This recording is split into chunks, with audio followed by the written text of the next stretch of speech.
happy in, Jock McKenzie.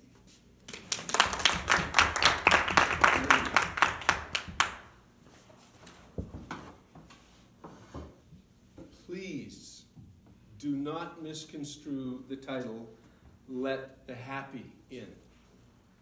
I have a serious chat, talk, speech for you this morning. One that has a purpose. It's a tough world out there. There are some things that are not right. I watched the national news last night. The very first thing, the pipelines are shut down, the railroads are shut down. That was followed by the coronavirus update. Yesterday's news, there were over 1,500 deaths. This morning, over 1,800 deaths. The Premier of Newfoundland has this morning announced his resignation. It's not good out there, folks. But those are things that are beyond our control. And I think we need to let the happy in. So, Mr. Contest Chair, fellow Toastmasters, and Veronica, most welcome guest. Think about what you can do. I'm either here to remind you or to encourage you that it needs to be a conscious choice of doing what we can do in our lives. And in order to do that, I would like to tell you a story about my friend Jack. Jack is the personification of the happy guy. And in the limited time that I have, I would like to share a couple of ideas of Jack at home and a couple of ideas of Jack at work. And maybe at the end, if time allows, I'll share a little poem that I wrote to summarize my thoughts and bring it all back together. So let's meet Jack at home. Morning, Jack. Hi, Jack, yeah.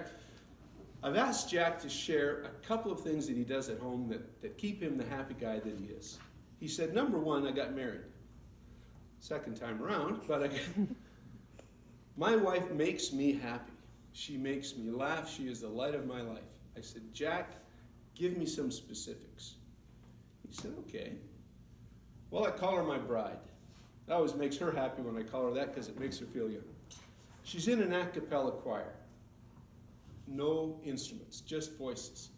I said, oh, that's nice. That makes you happy. She said, yeah, but it makes me happy when she practices. She practices by warming up, and she does it like this.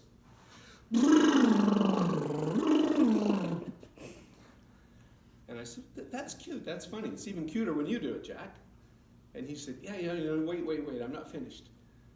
She's a multitasker. Sometimes she practices while she's brushing her teeth. You get the picture? He just has fun in whatever he does. I said, give me one more example. He said, well, my bride is the first stop on my joke trap line. You know me, Jock. I love telling jokes, kind of like you, but I have this joke trap line. And when I hear a new joke, I go to my bride, and she's the test lab. If she likes it, into the tickle trunk the joke goes. If she doesn't, out the window. And if she likes the joke, then I tell it to my friends at Toastmasters, I tell it to my brother, I tell it to my cousin, I tell it to my hairstylist. It just makes me happy to do that. I said, good. People should always do those kinds of things at home. But what about work, Jack? That's a little different. Well, you know, people often trudge to work. Work is a 4-letter word. I said, yeah, so is home. He said, that's the point. It's what you make of it. When I got to my last job, I started every morning by writing in the day book. I said, what's a day book? He said, a lot of businesses will have some place where you go first thing. Might be a staff room bulletin board, might be a computer screen that you check in on, but there's some place where you start. Well, I started by writing one-liners on the day book. Monday morning, I might start with something like, what do you get when you cross ignorance and apathy? Don't know, don't care. Wednesday, I might go with a little kid joke. I might, because a lot of the people at work had kids, so I'd go with, why did the chicken cross the playground? to get to the other slide. Fridays, I might leave them something to kind of think about over the weekend. What do you get when you cross a joke with a rhetorical question? No, I'd leave it for the weekend. Oh, so that's good. So you started that at work. That seems like a lot of work at work, providing all this humor. He said, no, it caught on.